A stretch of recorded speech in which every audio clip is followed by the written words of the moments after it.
السلام علیکم ورحمۃ اللہ وبرکاتہ۔ آج کا میرا عنوان ہے نماز سے چہرے کی خوبصورتی آتی ہے۔ جو بندہ نماز نہیں پڑھتا اس کے چہرے پہ کبھی خوبصورتی نہیں رہتی ہے۔ ہمیں ہمیشہ نماز پڑھنی چاہیے۔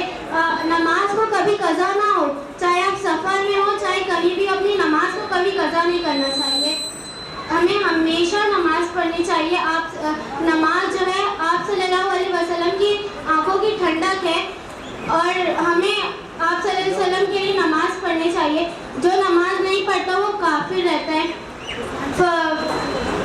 ہمیں جو ہے ہمیشہ نماز پڑھنی چاہیے، چاہے ہم سفر میں ہو یا کہیں بھی ہو۔ نماز کو کبھی اپنی نماز کو قضا نہیں کرنا چاہیے۔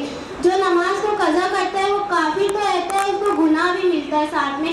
نیک اعمال کرے، نماز پڑھے اور دوسروں کو بھی سکھائے کہ آپ کو نماز پڑھنی چاہیے ہمیشہ۔ نماز پڑھنے سے ہمیں بہت سارے فائدے بھی ہوتے ہیں۔ جب ہم نماز پڑھتے ہیں، رکوع یا سجدے میں جاتے ہیں، اس سے ہمارے جسم کی ورزش بھی ہوتی ہے۔ اور